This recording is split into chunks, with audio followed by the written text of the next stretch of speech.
No início existiam crianças, e por muito tempo foi muito legal. As crianças brincavam nas praias, exploravam as florestas e relaxavam nos campos. O mundo era seu enorme pátio de recreio. Elas construíam seus quartéis generais e elas viviam sem normas ou regras. Porém, depois de um tempo, elas começaram a ficar com tédio, e então a perfeita sociedade delas ficou preguiçosa. Assim, as crianças decidiram criar os adultos, seres à sua imagem, só que mais bobos, estranhos e maiores, para poder pegar as coisas nas prateleiras altas. As crianças vestiam os adultos com roupas idiotas para zombarem da cara deles, e davam nomes de patetas como o Senhor Desengolçado. Os adultos, leais e ansiosos para agradar, trabalhavam sem parar para as crianças, fazendo a sua comida, limpando sua sujeira e criando bases ainda maiores para eles brincarem. E elas não tinham o mínimo de compaixão com os adultos. Eles já estavam esgotados e sem nenhum tempo de lazer. As crianças exigiam então que eles construíssem o maior quartel de todos, o super sensacional quartel-general. Eles, além de cozinhar, cortar grama e brincar de cavalinho, tinham agora que construir algo que parecia impossível e interminável. E dessa forma nasceu o primeiro rebelde entre os adultos, o Senhor Agitado, o primeiro da sua raça a se voltar contra as crianças. Ele, após um longo dia de trabalho, negou brincar de cavalinho com sua criança e ela, insatisfeita, jogou água nele e começou a rir sem parar. Isso fez ele estourar de vez, inventando o mais famoso método de repreensão adulta, a palmada. E com isso, todos os adultos foram expulsos da terra das crianças, sendo obrigados a se realocar em um novo lar que se chamaria Cleveland. A cidade rapidamente prosperaria e eles criariam algo que as crianças amariam: os brinquedos. Porém, elas não teriam dinheiro para comprá-los, e assim começou uma rebelião que se transformou em uma grande guerra contra robôs espalmadores. Os adultos eram agora muito mais poderosos. Eles invadiram e derrubaram cada quartel-general até chegarem no super sensacional quartel-general, acabando de vez com as crianças que tiveram que fugir diretamente para a lua. Lá até que era legal, mas eles sentiam falta da sua natureza, das florestas, das praias, e os adultos sentiam falta das crianças fazendo trabalhos para eles. Então os embaixadores dos adultos foram até a lua e firmaram um tratado de paz e harmonia. As crianças estavam dispostas a voltar para a Terra e viver em pequenos grupos com os adultos. Esses grupos que ficariam conhecidos como famílias. E por um tempo, as crianças e os adultos viveriam como iguais. Tudo seria uma maravilha, até que os adultos traíram as crianças. Eles apagaram suas memórias e fizeram com que elas esquecessem que foram as crianças que criaram os adultos, e não o contrário, levando elas para prisões conhecidas como escolas. E assim, em algum momento da história, as crianças se organizaram para combater a tirania dos adultos, começando um treinamento tático que se desenvolveu para uma organização que ficaria conhecida como KND, a Turma do Bairro. Toda criança poderia fazer parte do KND após a realização de um teste, porém quando o membro chega a 13 anos, ele é considerado como um adolescente e não poderá mais fazer parte da organização. Para isso, todas as suas memórias desse tempo são completamente apagadas, usando a câmara de desativação que literalmente suga as memórias do rosto deles. Eles inventariam a tecnologia 2x4, que era um método de usar objetos do cotidiano improvisados para criar armas, máquinas, construções, praticamente qualquer coisa. E também escreveram um livro contendo seus maiores segredos, como informações de missões, planos de batalha, esquemas de invenções de armas. Mas o seu verdadeiro poder estava na sua capacidade de inspirar as crianças com os ideais do KND. Esse livro daria esperança e forças para as crianças se rebelarem contra a opressão compreensão dos adultos e manteria vivo os princípios do que é ser parte da turma do bairro. E aí, vocês conheciam essa história das origens da turma do bairro? Muito legal, né? Mas calma que tem muito mais coisa ainda. Se você tá gostando desse vídeo, não se esqueça de deixar o seu like aqui embaixo. Você sabe que isso ajuda muito o canal. Também deixe um comentário de qual é o seu personagem favorito. 1, 2, 3, 4 ou 5. Tenho que confessar que essa é bem difícil. E se é a sua primeira vez aqui no canal, não deixe de se inscrever e dar uma olhada nas outras histórias que eu já fiz por aqui. Olha, tem muita opção e eu tenho certeza que você vai gostar. Mas enfim, recado dado, vamos voltar para a nossa história.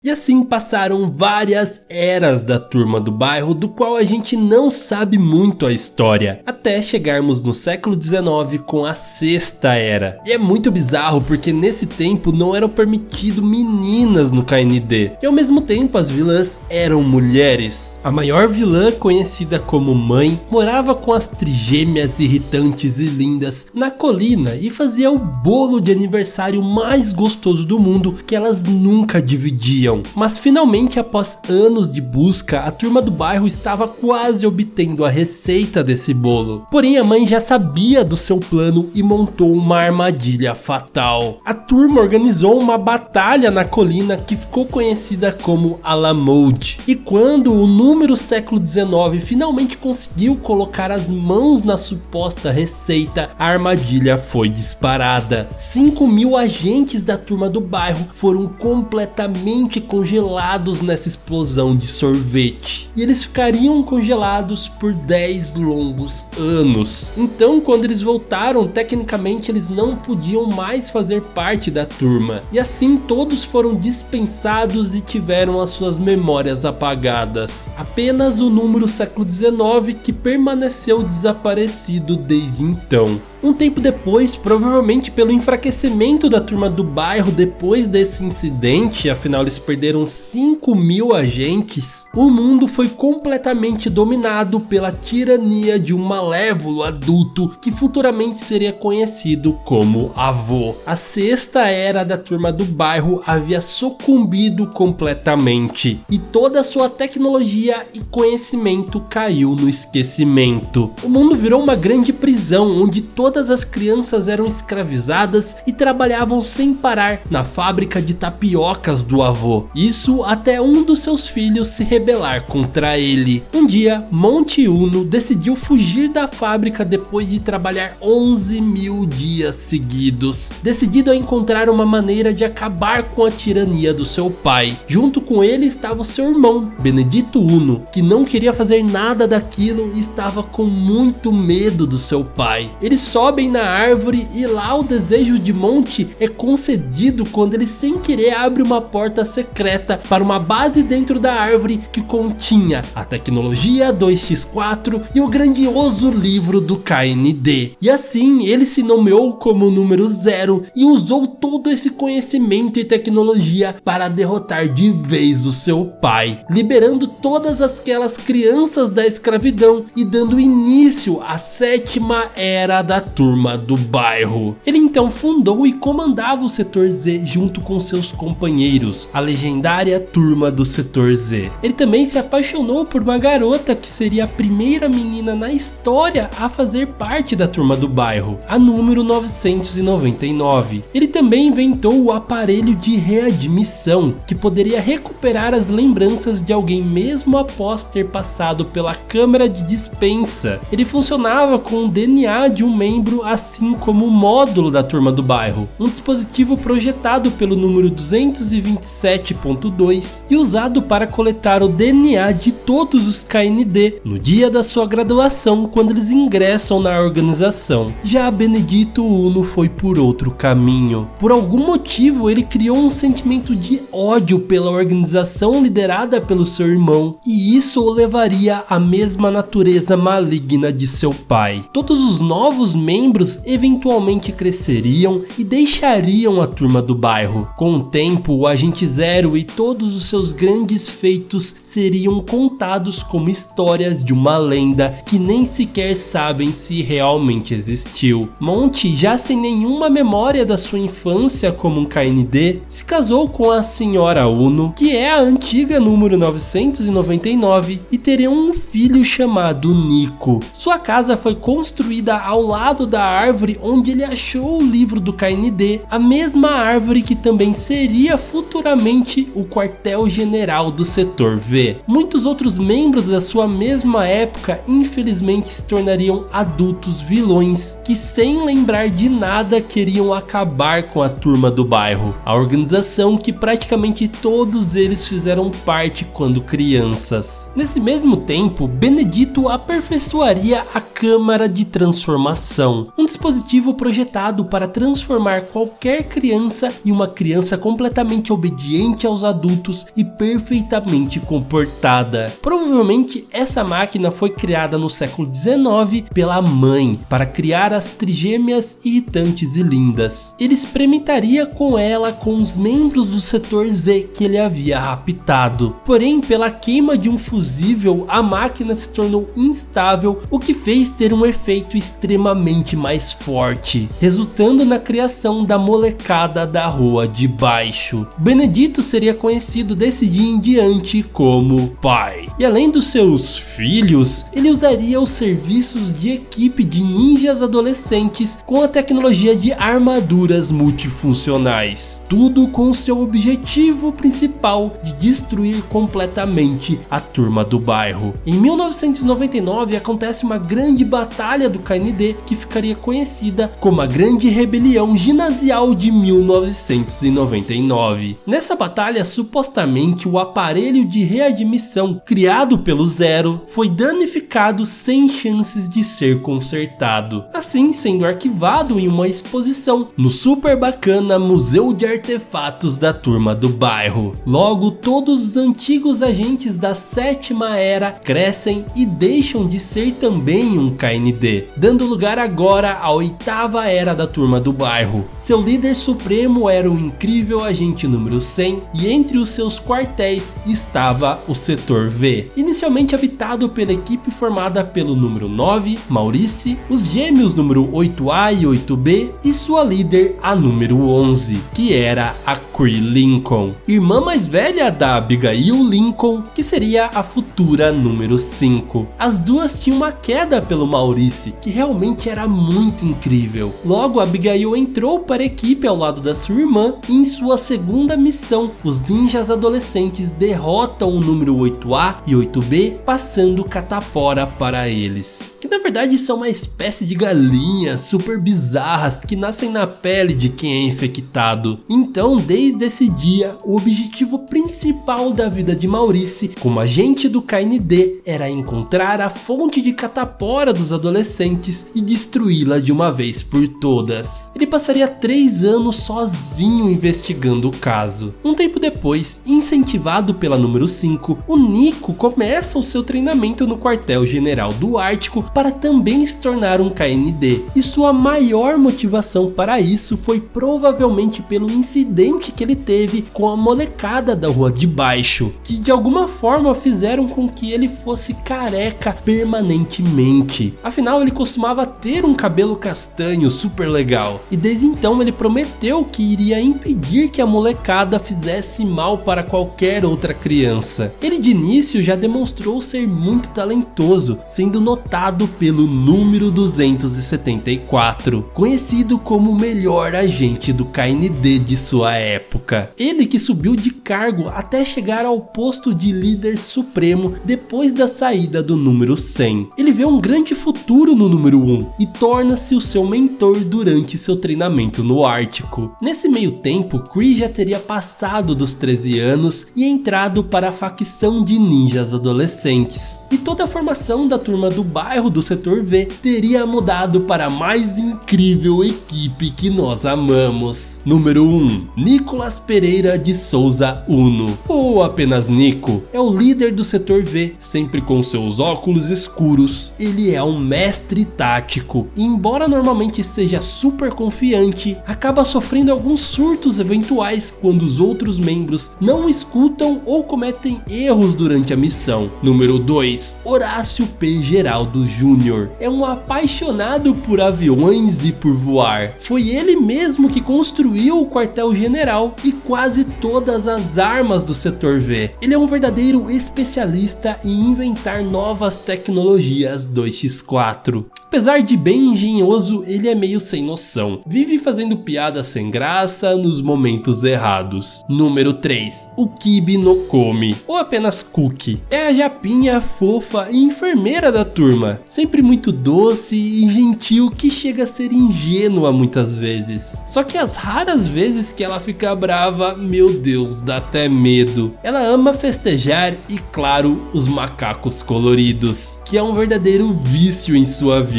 Número 4, Maurício Melo. Especialista em artes marciais, é o mais forte da turma e também o menos inteligente entre eles. Ele sempre age por impulsão, o que acaba arruinando alguns planos por queimar a largada e querer resolver tudo na porrada. E finalmente, a número 5, Abigail Oliveira Lincoln. Uma espiã extremamente furtiva e competente, também muito forte. Ela é, depois do número 1, a pessoa com mais bom senso entre eles, coordenando a turma quando Nick está ausente. E eles juntos lutarão contra a tirania dos adultos, que não dariam nem um pouco de sossego para eles. Teria literalmente uma organização de vilões deles, com o objetivo específico de acabar com o Setor V. O líder dessa organização é o chefe, um empresário que organiza essas reuniões dos vilões para discutir planos e táticas contra a turma. Isso mesmo ele sendo pai e amando muito a número 86, uma operadora bem importante do KND. E junto com ele teria uma legião de vilões. O Sanitário, o Sr. Wink, Sr. Phoebs, Conde Palmada, o Grudento, os Sorveteiros, o Zé Dentão, o Professor Triplo Extra Largo, o Resfriado, a Vovó Comilona, a Velha Doida dos Gatos, a Mãe Bola, a Mega Mãe e o Papai Quebra Tudo, o Sr. B, o Sr. Mogul, o Golfista Fanático, o Robin Rango, a Diretora Margaret, entre outros muitos vilões com histórias extremamente criativas que esse desenho nos mostrou. Porém, os vilões mais impertinentes com certeza são a molecada da Rua de Baixo junto com o pai, que é também o inimigo mais poderoso dentre eles. Uma missão recorrente do Setor V é de todo ano buscar roubar o bolo de aniversário da molecada, pois elas se recusam a dividir seu delicioso bolo com as outras crianças. Então em toda a temporada há um episódio com a Operação Bolo, para garantir que todas as crianças recebam uma fatia desse bolo maravilhoso. Eles sempre estão atrás de arruinar a turma do bairro e para isso usam todos os meios possíveis, com tecnologia, contratam adultos e claro a sua legião de ninjas adolescentes, que entre eles a mais forte e com certeza que dá mais trabalho para a turma é a própria Cree, a irmã mais velha da número 5. Um tempo depois, quando o Shed, o líder supremo da turma do bairro, iria completar 13 anos, ele decidiu invadir o mainframe da KND e alterar os seus registros de idade. Mas claro que isso não funcionou e ele se rebelou como um traidor, raptando o Tommy, que é o irmão mais novo do número 2, e desconectando o quartel-general da Lua para levá-lo diretamente ao Sol. A turma felizmente consegue parar os seus planos, só que infelizmente quando ele é desadmitido, ele acaba se juntando aos ninjas adolescentes junto com a Cree, e desde então ele seria um grande inimigo para a turma do bairro. E com a saída do Shed, a número 362 torna-se a nova líder suprema. Ela é a melhor amiga de longa data da número 86, que é a chefe do CDIA, Controle de Dispensa de Integrantes Adolescentes. Ela é rude, mal-humorada, mandona, teimosa e acima de tudo não gosta de meninos, mas mesmo assim é extremamente fiel à turma do bairro. Então depois desse incidente, o número 1 incentiva o Tommy, que saiu muito bem contra o Shed, a fazer o treinamento no ARC Ártico, para ele também se tornar um KND. E lá ele se junta a Sonya e ao Lee e começam o seu treinamento como cadetes. É incrível como eles sozinhos conseguem parar o plano do pai, que estava querendo roubar o módulo de código da turma do bairro, que coincidentemente estava agora no quartel-general do Ártico. Tudo isso para pouco tempo depois a número 12 conseguir roubá-lo sem muito esforço. Ela era sim uma KND, mas estava quase completando 13 anos. Então ela decidiu trair a turma. Afinal, logo ela estaria entre os adolescentes ninjas. Então por que não já trabalhar para eles? Entregando assim o módulo para a Kree e fugindo junto com eles. A sorte é que logo a turma do setor V consegue recuperar o módulo, porque o Tommy iria se graduar oficialmente como um KND e para isso ele precisaria dele. Assim ele tira sua catota com o seu DNA, coloca no módulo, tornando-se o agente número T.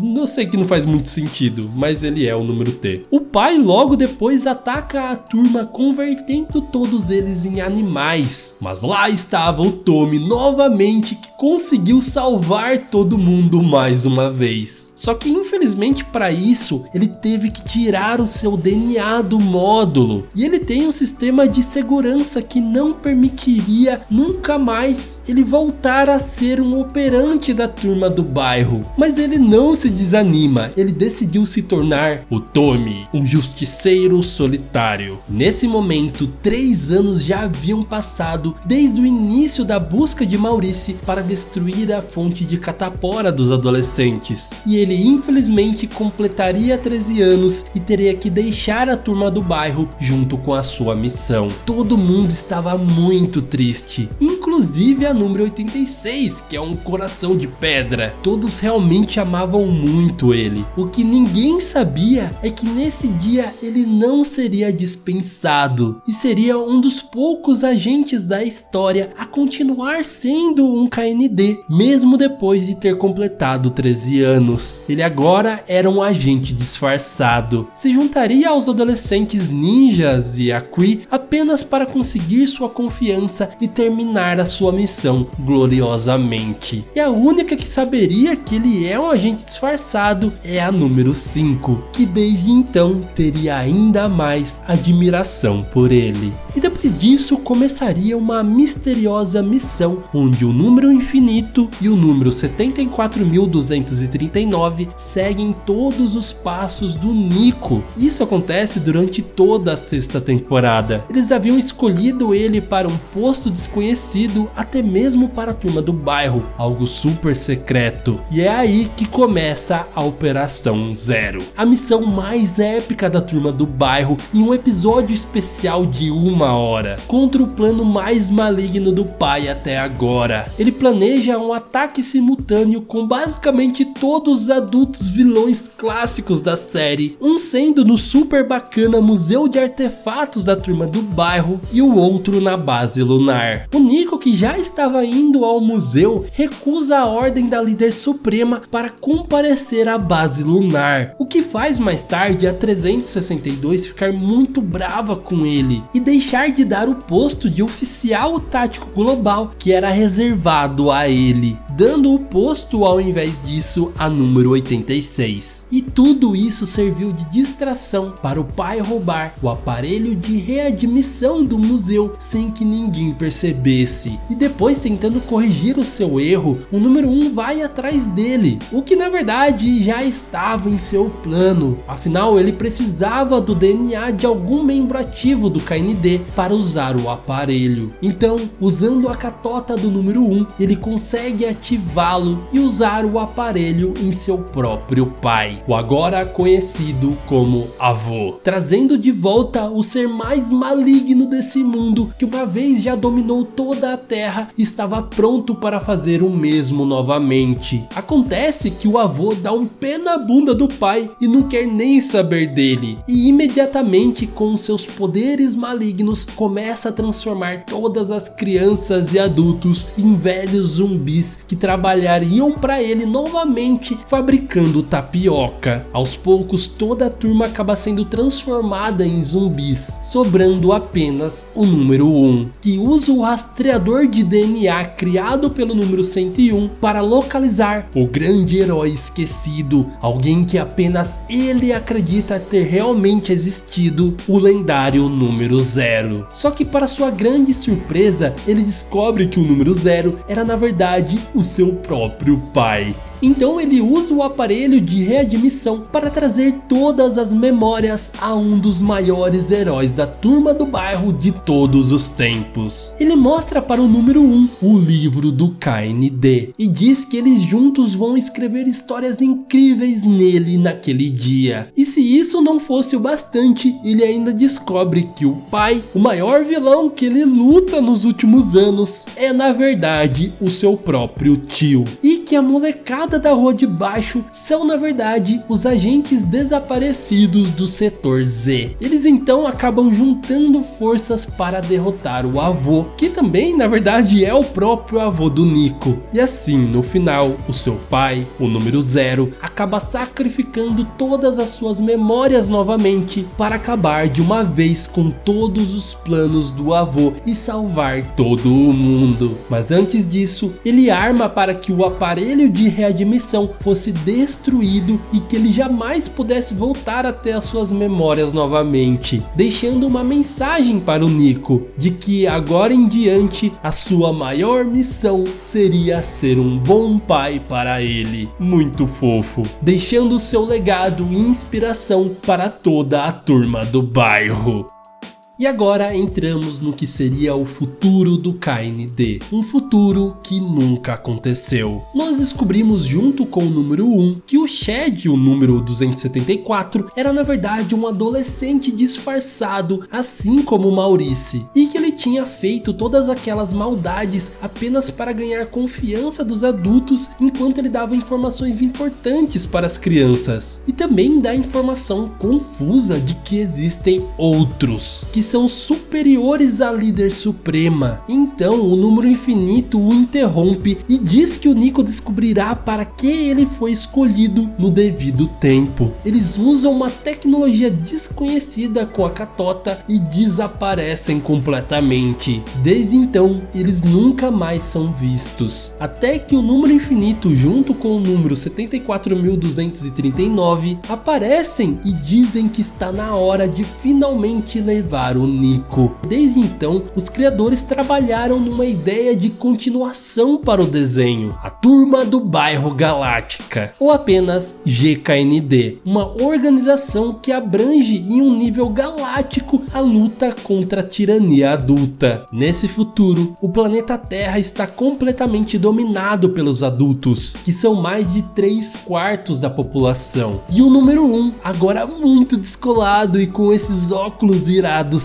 está prestes a realizar uma missão de destruir completamente a Terra em nome da GKND. Vemos então o Shed acorrentado suplicando para que ele não faça isso, e depois de serem interrompidos por um monte de transmissões aliens, inclusive o número 74.239 e a própria Lizzie, que era a namorada do número 1 na Terra, revelam que na verdade são alienígenas disfarçados. O número 1 aparentemente acaba acionando a missão e o episódio acaba com a voz da número 5 perguntando o que o Nico tinha feito. Esse animatic seria uma ideia para uma nova série ou até mesmo um especial chamado Parem a Turma do Bairro Galáctica. Porém, a Cartoon Network nunca deu sinal verde para essa ideia ser produzida, mas isso era uma equipe antiga. Hoje, com a HBO Max produzindo vários especiais dos desenhos da Cartoon Network, eu não ficaria surpreso que eles finalmente tirassem essa ideia do papel em um especial ou uma minissérie, como fizeram com Distant Lands. Seria simplesmente épico. E bom, pessoal, essa foi a história completa da Turma do Bairro. Muito obrigado por ter assistido esse vídeo até agora. Não se esqueça de deixar um comentário com a próxima história que você quer ver aqui no canal, e também não deixe de conferir as outras histórias que eu já fiz por aqui. Deixe seu like, se inscreva no canal e, claro, aquele grande beijo no seu coração de melão e tchau!